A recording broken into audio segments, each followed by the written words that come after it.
자, 오늘의 첫 뉴스를 보고 시작합시다. 오늘의 첫 뉴스는 역시 매번 등장하시는 우리 정의 형이 2분기에 7.4조 원 손실을 봤다가 오늘의 첫 뉴스입니다.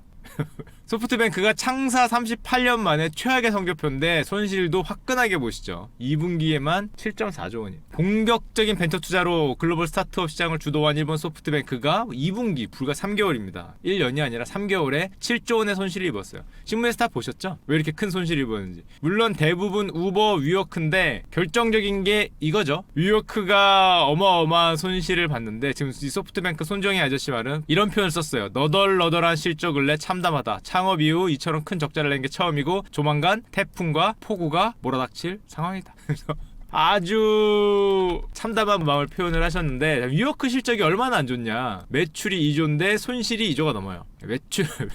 매출보다 손실이 큰 회사가 있다. 아, 대단하다 진짜. 매출보다 설립 9년을 맞았거든요. 매출이 18억 2천만 달러 2조인데 손실이 2.2조가 났어요. 그리고 결정적으로 이 손실보다 뉴요크가 더 큰 충격을 받은 이유는 사람들의 평가가 이거 많이 달라졌죠. 뭐라고 달라졌냐면 예전에 뉴요크 그러면은 기술 기업, 스타트 기업, 뭔가 꿈과 희망을 갖고 뻗어나가는 기업이었는데 요즘에 위워크는 잠깐만 기다려봐. 얘네가 이렇게 많은 사무실을 빌린 다음에 이거를 공유로 쓰자고 하는 스타트업이잖아. 이렇게 묶어서 우리 같이 쓰자 이런 스타트업인데 잘 생각해보니까 신문 기사도 많이 나왔지만 야 이게 무슨 기술이 필요하지?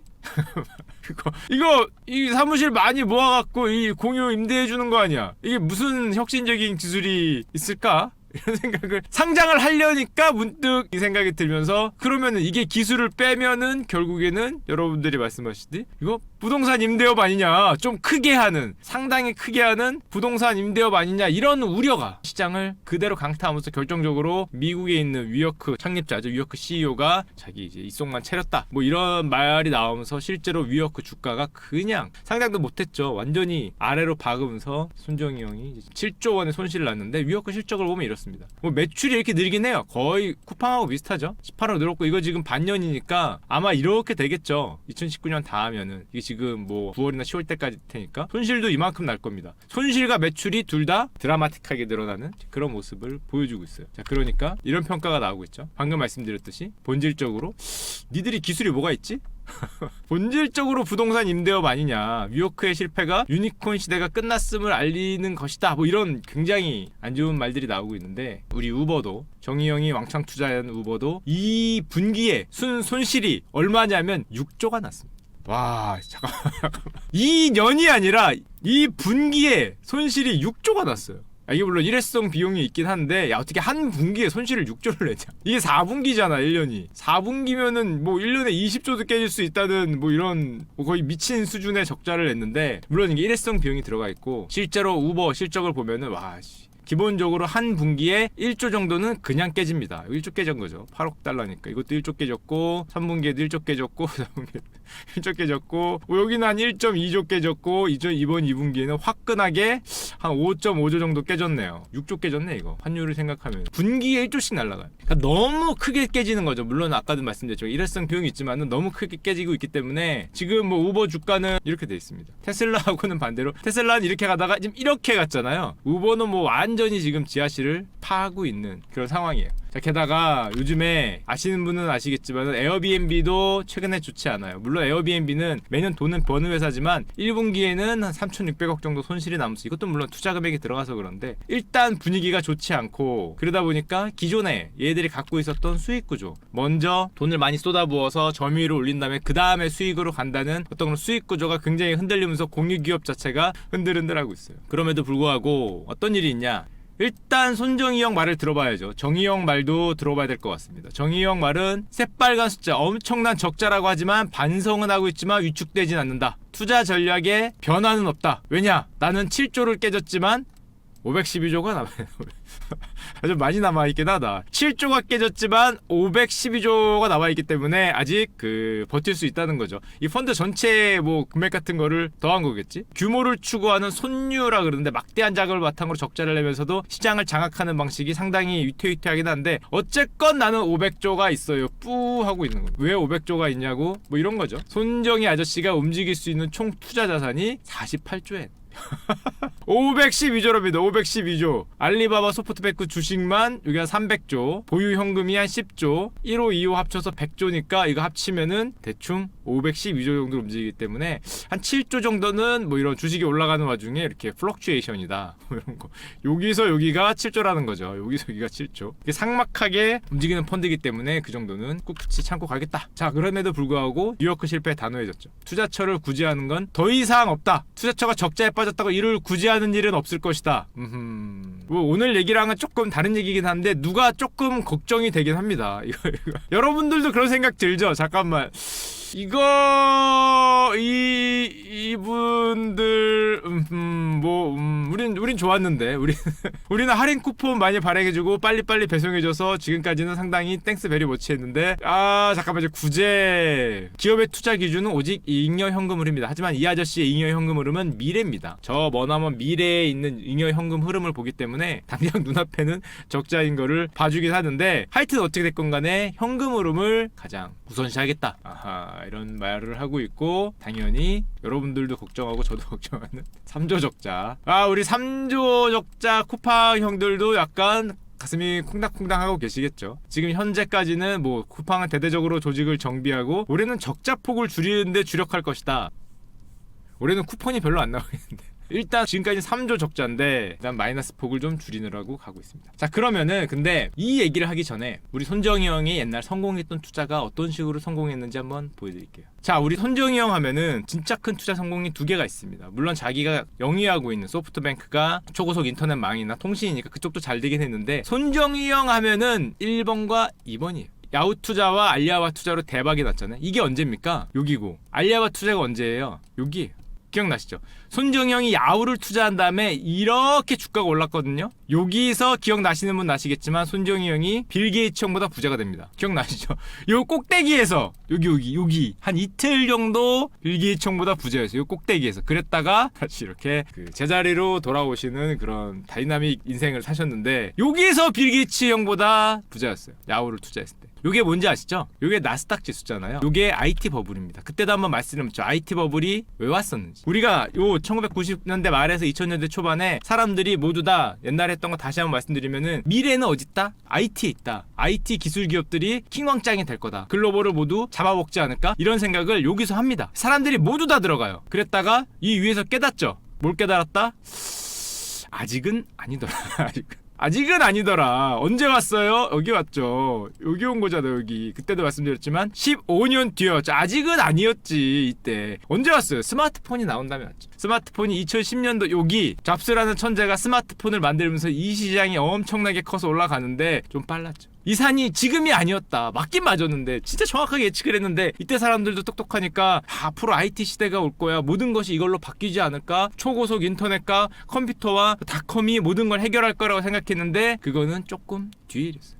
여기서 먼저 들어갔다가 이렇게 빠지고 이 폭을 만회하는데 15년 걸렸어요. 여기서 여기가. 그때도 말씀드렸지만 우리나라는 아직도 만회 못했죠. 우리나라 코스닥이 2000 갔다가 여기 있잖아요. 지금 600에 있기 때문에 우리나라는 아직도 만회를 못했는데, 자, 그래서 여기 와서 이게 15년 뒤부터 쭉 올라갑니다. 이때 사람들이 꿈꿨던 모습이 여기겠죠. 당연히 여기였는데 조금 빨랐다. 이 빠른 게 근데 엄청난 차이를 내죠. 게다가 요 중간에서부터는 요 쭉 기었을 때 이 아저씨는 브로드밴드를 외치면서 광역망, 빠른 속도의 인터넷망에 투자를 하면서 계속적으로 부자가 됐었는데, 이게 이 손정희 아저씨의 투자 그거였는데, 자, 사람들이 여기서 지금 손정희 아저씨를 보니까 AI, 공유, 자율주행 이런 거에 투자하고 있거든요. 이 아저씨가 엄청난 돈, 뭐 500조 가까운 100조, 뭐 몇백조를 AI, 공유, 자율주행에 투자하고 있단 말이야.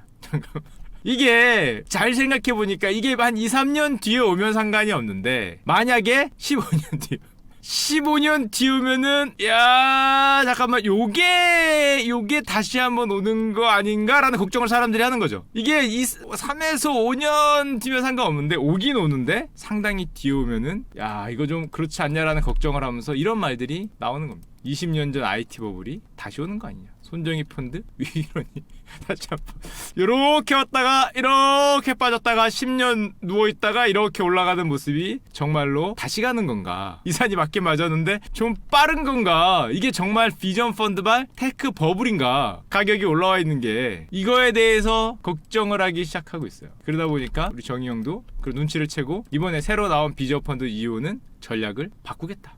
이렇게 지금 말하고 있는데 조금 더 안정적으로 가겠다라고 말을 하고 있습니다. 자, 근데 여기서 이 아저씨들이 뭐 손정희 아저씨도 그렇고 스타트업에 투자해서 쫙 올라가는 투자를 우리가 보통 뭐라 그래요? 조금 성장 가능성이 멀리 보이는 굉장히 작은 스타트업이나 뭐 벤처기업 예전 표현 같으면 이런 거에 투자하는 거를 대부분 표현은 많지만 정확하진 않지만 성장형 투자라 그러잖아. 엔젤 투자라 그러기도 하고 성장 투자라고 하기도 하는데 뭐 손정희의 직감 투자라고 하기도 하고 이거랑 약간 비슷한데 반대되는 게 있습니다. 그게 뭘까요?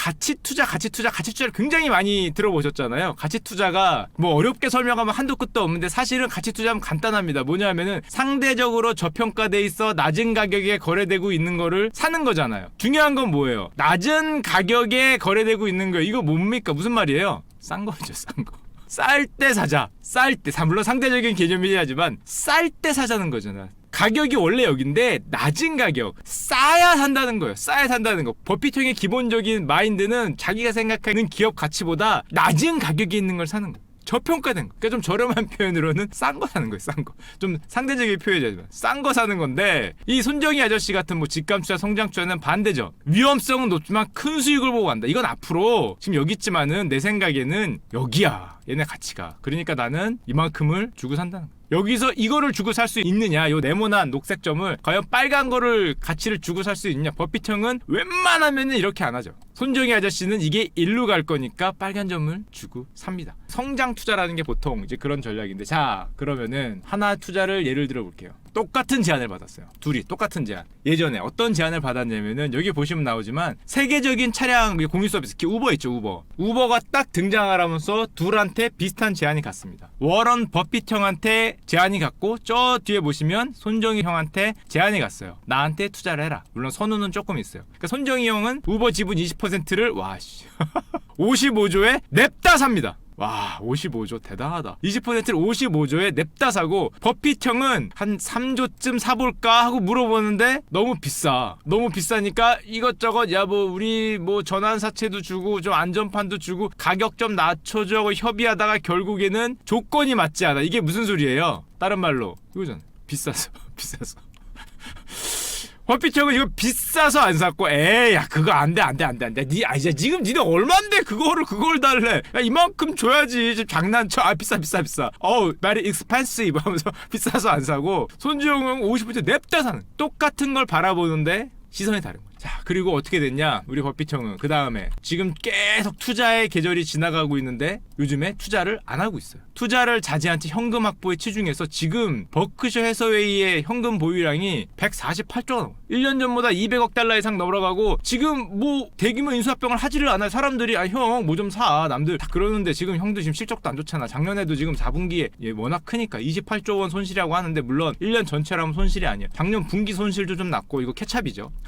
하인즈 크래프트 손실 때문에 이 4분기 손실도 났는데 뭐를 좀 사서 좀 대형 인수를 해. 그랬더니 버핏 형이 투자자한테 뭐라고 보냈냐면은 나도 정말 사고 싶다. 난 돈이 너무 많고 돈을 여기 두기 아까워서 대형 인수를 희망하고 있는데 안 샀어요. 왜 안 샀어? 지금 비싸. 지금 좀 잘 나가는 건 너무 비싸단 말이야. 단기적인 전망이 좋지 않아. 장기적으로 전망이 좋은 비즈니스는 가격이 너무 비싸요. 버핏 형의 투자 철학이 가치 투자잖아요. 가장 유명한 게 너무 비싸요. 비싸서 안 사서 현금만 이만큼 들고 있어. 현금만. 와, 이 형이 그럼 언제 사냐를 보기 전에 이거부터 봅시다. 버크셔 해서웨이라는 회사가 어떤 회사인지 알아야 되는데 세전 이익을 나눠보면은 이렇게 돼 있어요. 이게 2008년이고 이게 2018년이거든요. 보시면은 예전에 2008년에 버크셔 해서웨이 버핏 형 회사입니다. 버핏 형 회사의 전체 이익이 55%가 보험이었어요. 보험회사입니다. 원래 아시죠? 버핏 형 회사는 버크셔 해서웨이 보험회사예요. 근데 2018년에 보험이 4분의 1로 줄고 뭐가 들어왔어요? 철도와 제조업. 얼마나 바라보는 방향이 다른지 알겠죠. 철도와 제조업이 들어왔어. 이게 보면 줄었다기보다 딴 게 커진 건데, 자, 잠깐만, 철도? 저 철도가 왜 커졌냐를 지금 말씀드릴 건데 그 전에 한 개만 보면은 이 버크셔 해서웨이가 보험업을 하는 이유가 있어요. 뭐냐면은 이 아저씨가 주장하는 게 있어. 보험업은 너무 좋은 사업이야. 너무 좋은 사업. 왜? 매력적인 부분이 플로트다 그래. 플로트가 뭔데? 이겁니다. 보험료. 지금 보험 영업을 수취되는 보험료인데 당장은 지급될 필요가 없고 미래에 주는 거잖아요. 그러니까 지금 당장 나는 돈이 이만큼 있는데 저 먼 미래에 사람들한테 이만큼을 주면 돼요. 한 몇십 년 뒤에. 근데 나는 이 빨간 걸로 내가 벌면은 이만해지거든. 그러니까 나는 이걸 남길 수 있어. 와, 근데 게다가 얘는 엄청 싼 저리로 들어오잖아. 거의 공짜. 그러니까 자금을 너무 쉽게 조달할 수 있다. 나는 녹색을 주면 되는데 나는 빨간색을 손에 들고 있으면 이만해질 수 있기 때문에 야 이거 완전 개꿀이다. 그래서 이 플로트 연도별 규모 나오죠. 움직일 수 있는 돈이 점점 커지고 있어요. 자 그건 그렇고 아까 저 철도 얘기를 잠깐 해봅시다. 버핏형이라고 절대 도박을 안 하는 게 아니에요. 어떤 도박? 이런 도박. 기억나십니까? 이 아저씨가 돈을 진짜 많이 쓸 때가 있는데 그거 언제예요? 당연히 쌀 때예요. 쌀 때가 언제예요? 이럴 때. 이게 언제입니까? 또만 브라더스가 망했을 때죠. 우리 전체 주가지수 시장이 이렇게 빠졌을 때 이 아저씨는 돈 무지하게 쓰는 걸 유명하거든. 싸니까. 이때 뭐 골드만삭스 산 것도 워낙 유명한데 그것보다 더 큰 게 하나 있었어. 이때 2009년에 미국 2위의 철도 회사를 인수합니다. 버핏 아저씨도 이 정도 큰 아저씨도 사상 최대 규모의 투자 계획인데 벌링턴 노던 센터페이라고 BNSF라고 260억 달러, 그러니까 여기는 340억 달러죠. 총 인수 규모는 거의 50조짜리를 삽니다. 버핏 형한테도 50조면 엄청 큰 거예요. 지금 남은 현금 유동성이 20조밖에 없으니까 거의 갖고 있던 돈의 70%를 2009년 주가가 이렇게 떨어졌을 때 쏟아부어서 철도회사를 사. 그러면서 한 말이 있어요. 나는 뭐에 베팅했다? 미국은 계속해서 번영할 것이다. 나는 미국의 미래에 올인한다. 이런 말을 한 게 진짜 한 말이에요. 이 말을 하면서 미국은 앞으로 계속 번영하기 때문에 미국의 물동량은 무조건 증가할 수밖에 없고 지금은 리만 브라더스 사태 때문에 주가가 다 빠졌기 때문에 너무 싸. 지금 안 살 수가 없어. 올인 들어갔어. 물동량은 무조건 증가한다는 거야. 미국은 계속 번영할 거기 때문에 지금은 꼬꾸라졌지만은 야 이때는 도저히 올인을 안 할 수가 없다. 원래 다 찌끔찌끔해서 아 돈이 너무 많아서 투자할 게 없어 너무 비싸 그러다가 이런 거 한 방 오면은 올인 들어. 미래에 대한 투자다. 미국의 번영은 효율적인 철도 시스템에 달려있다. 미국은 계속 성장할 것이다. 따라서 나는 미국의 미래가 무조건 좋을 거기 때문에 여기에 올인을 걸어도 나는 무조건 벌 거다. 이따가 리만 브라더스 사태 끝 마무리 때였거든. 미국이 뭐 흔들리는 거 아니냐, 세계경제 기관차라 이제 역할을 못하는 거 아니냐 이런 말을 나올 때 저 베팅을 들어갔는데 표현은 이런 표현을 썼어요. 신문기사들은. 버핏하면 코카콜라만 생각하시지 말고 마지막 승부수다. 미국 철도에 투자 인생을 걸었다. 30조 원 이상을 투입해서 BNSF 77% 아닙니다. 원래 들고 있던 게 22%이기 때문에 100% 샀어요. 이거 비상장 시켜버렸어요. 사서 전부 다 사서 상장 폐지시켰어요. 자기 거야 자기 거. 아예 부채까지 다 떠안아서 자기가 갖고 있던 돈의 거의 대부분을 여기다 쏟아부었어요. 내 거다. 여기 투자 인생을 걸었다. 자 그때 어떤 말을 했냐 사람들이 이런 말을 했습니다. 미친 짓이다. 이 교수 아저씨죠. 무슨 그린왈드 교수. 정신 나간 투자다. 이거는 야 그 당시 기준으로 75달러 너무 비싸. 네가 생각하기에 싸다 그랬는데 우리가 생각하기엔 비싸. 투자 수익도 별로야. 게다가 니들이 쓴 돈은 니네 자산에 자산 남는 돈도 아니고 자산의 25%이기 때문에 너무 이거 문제가 많다. 미친 투자다 그랬거든. 자 이게 2009년입니다 2010년에 어떤 일이 발생됐나 봅시다. 10년간 이 철도 회사가 버크셔에게 배당금으로 준 게 300억 달러. 아까 전에 대충 뭐 300에서 한 400억 달러 주고 샀거든. 10년간 배당으로 다 뽑았어. 10년도 안 된 기간에 인수 가격을 거의 회수했어. 이게 뭐 비싸게 주고 산 줄 알았는데 영업이익은 급증했고 지금 보면은 그래서 요 BNSF의 기업 가치가 얼마가 될 걸 예상한다? 1050억 달러. 120조로 기업 가치를 예상하고 있어. 이미 배당으로 웬만큼 뽑았거든. 배당으로 한 7-80% 뽑은 것 같은데 그거 빼고 120조가 나왔어. 와, 훌륭한 투자 정도가 아니라 뭐 거의 뭐 미친 투자죠. 이 정도면 물론 실질 가치, 장부상 가치가 아니라 실질 가치긴 한데 지금 상장이 안 돼 있기 때문에 이런 표현을 쓰긴 하는데 뭐 엄청난 이득을 봤던 거죠. 그 아까도 얘기했지만은 우버 같은 거는 비싸서 안 샀습니다. 자, 그러니까 버크셔의 주가가 어떻게 됐다? 이렇게 올랐어요. 문제는 여기서 지금 너무 비싸서 살 게 없다. 너무 비싸서 살 게 없다고 요즘에 현금만 꽉 들고 있어. 아까 그래서 철도가 그렇게 비중이 자기 포트폴리오 비중이 높아요. 야, 이 형이 뭐 연세가 뭐 이제 조금 있으면 90이시잖아요. 조금 있으면 90이기 때문에 더 이상 사실 필요가 없다 그러면 패드립이고 살 필요가 없다. 아니 더 이상 살 필요가 리브 말고 바이 더 이상 살 필요가 없는 연색이 아니야. 말이 이상하다. 더 이상 바이 하실 필요가 그 없는 연색이긴 한데 그럼에도 불구하고 더 이상 바이하실 필요가 없는 연세죠. 그렇기 때문에 뭐 그렇긴 하지만은 어쨌건 지금 서로 바라보는 방향이 다른 거 아니야. 한국말 하니까 이상하다. 살 필요가 없는. 살 필요는 있으시죠. 올해 장수하세요 할아버지 장수하셔야 되는데. 자 그러면은 아까 전에 이 버크셔에서 워런 버핏 형의 투자 철학은 저런 건데 우리가 예전에 한번 얘기했지만은 이 아저씨 투자 철학은 이거였잖아요. 앞으로 이거에 올인을 한다. AI에 올인을 한다. 이게 왠지 조금 무서운데 조금 이게 나스닥 종합지수긴 한데 AI로만 따지면은 이게 왔다가 나중에 이거 보교만 있어도 조금 좀 살벌하긴 합니다.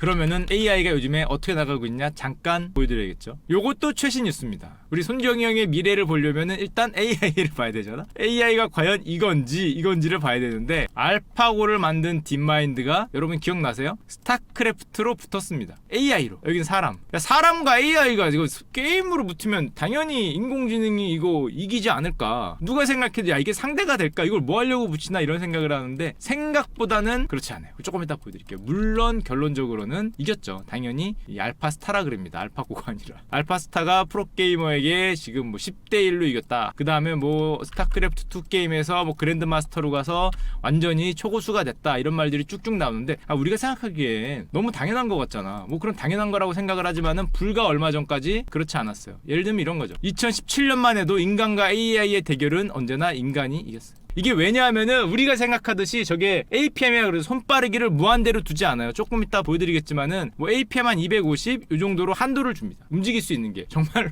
미친 듯한 그 컨트롤을 보여줄 수 없도록 한도를 줘요. 그렇기 때문에 2017년만 해도 인간이 이겼어요. 쭉 보시면은 우리 송병구 형이 가뿐하게 이겼다는 뉴스가 나옵니다. 가뿐하게 어떻게 이겼냐? 그때 당시는 이 AI는 돌발 상황의 대처가 매우 떨어지기 때문에 4경기에 30분 야 이건 거의 캐논러시인데? AI하고 4경기 이기는데 30분이라니까 야 이거 뭐 한 건지 몰라도 거의 캐논러시급이 아닌가 생각을 합니다. 이거 적은 아니니까 4드로는 안 했을 테고 야 한 경기도 30분 하겠다. 이거 뭔가 하여튼 얍삽한 방법을 뭐 썼다고 생각이 되지만, 그리고 아시는 분은 아시겠지만 AI 배 스타크래프트 대회도 있습니다. 아직도 하고 있어요. 참고로 우리나라가 우승했어요. 역시 AI도 역시 우리나라가 우승했습니다. 삼성 SDS의 무슨 팀이 AI 대회를 우승했는데, 물론 이 팀은 기본적으로 만든 방식이 제가 가서 보니까 AI들끼리 붙은 건 아니고 프로게이머의 리플레이 데이터를 엄청나게 11만 건을 넣은 다음에 이제 머신러닝을 해서 돌렸다고 하는데, 어쨌건 스타크래프트는 한국이 우승했죠. 자, 근데 알파고와 알파스타, 아까 전에 말한 알파스타를 잠깐 보면은 우리가 생각하기에는 스타크래프트가 당연히 컴퓨터가 이길 것 같은데 사실은 바둑보다 더 어렵다 그래요.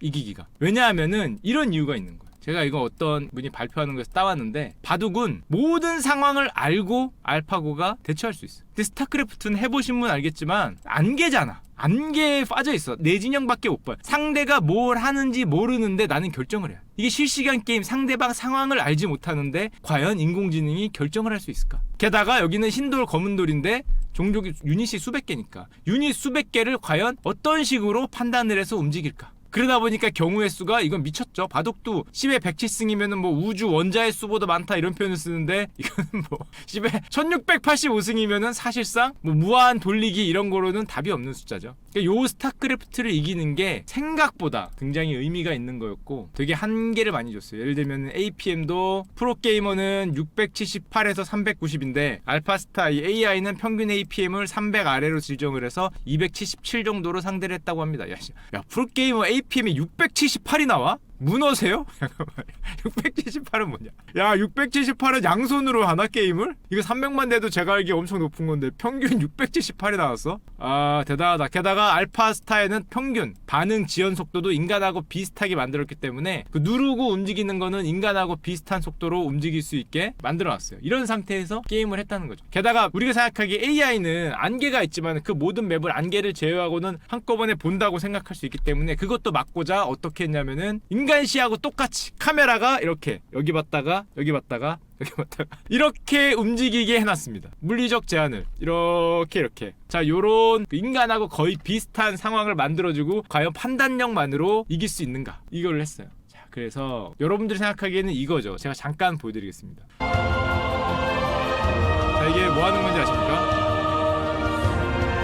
이 스타크래프트를 모르시는 분들이 설명하면 얘가 뭘 쏘잖아요. 인공지능이 얘를 쏜 거를 태웠다가 내렸다가 태웠다가 내렸다 하면서 한 대도 안 맞는 이런 컨트롤을 생각할 수 있는데, 예를 들면 이런 거 이름 드라곤이라고 치면은 드라곤과 마린이 싸우는데 드라곤이 쏘면 들어가고 안 쏘면 나오고 쏘면 들어가고 안 쏘면 나오고 뭐 이런 거 아니라는 거죠. 한 대도 안 맞고 이 드라곤을 다 잡을 수도 있는, 쏘면 들어가고 안 쏘면 나오고. 자 이거 아닙니다. 이거 스타2에서는 이 사도라는 유닛인데 저거를 생각하시면 안 돼요. 저런 식으로 이겼다는 게 아니라 정말 판단력, 전략으로 이겼다는 건데, 근데 이걸 보면은 사실은 스타크래프트를 AI로 이겼다는 거 보면은 이걸 생각하셔야 돼요. 얘들이 이렇게 이겼다 그러거든요. 안정적인 생산력과 컨트롤로 전술이 단순했다 그러는데 사실은 이런 걸 생각하면 됩니다. 누가 러커가 줄을 쫙 꺼요. 그럼 얘들이 산계를 하잖아. 이렇게 마린이. 우리 인간 같은 경우에는 한 두세 마리를 이렇게 상계를 합니다. 과연 AI가 스타를 하면은 상계를 할까? 상계를 잘할까가 아니라 상계란 걸 할까?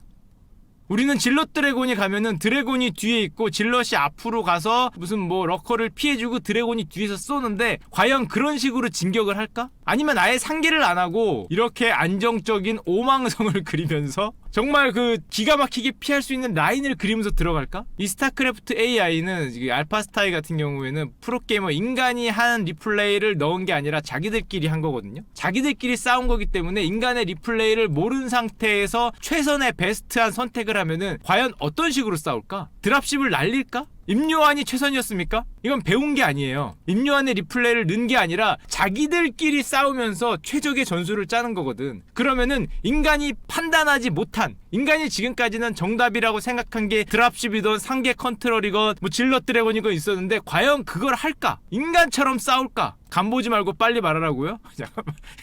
아니 이거는 그럴까를 여러분들한테 질문하는 거예요. 마치 자율주행을 AI로 돌리면은 인간처럼 운행을 할까? 이게 뭐예요? 예전에 한번 말했지만 이게 최선입니까? 인간이 지금처럼 하고 있는 이게 정말 맞는 건가? 최선인 건가? 이거가 궁금한 거잖아요. 이게 정말 판단해줄 수 있으면 인공지능의 범용성이라고 얘기한다 그랬죠. 마린이 스팀팩 먹고 왔다 갔다 뭐 백무빙 하면서 쏘는 게 최선인가? 가만히 있어서 쏘는 게 최선인가? 이게 최선입니까에 대한 답을 해주는 거죠. 60초 뒤에 공개되는 게 아니라, 아니 간보지 말고 말하는 게 아니라 저도 모르죠. 그게 최선인지는. 자, 근데 정말 AI가 이런 그 인간의 어떤 하던 거를 학습하는 게 아니라 자기들끼리도 최선의 결과를 보여주면은 전혀 새로운 게 나올 수 있다는 뜻인데, 사실은 딥마인드도 고민이 있습니다. 딥마인드가 알파고 알파스타 만든 구글의 회사잖아요. 어떤 고민이 있냐면은 적자가 눈덩이처럼 커지고 있어요. 아니 빨리 말해주다니, 제가 어떻게 알아? 인공지능이 아닌데. 적자가 커지고 있어요. 지금 2016년에는 한 2천억, 2017년에는 한 4천억,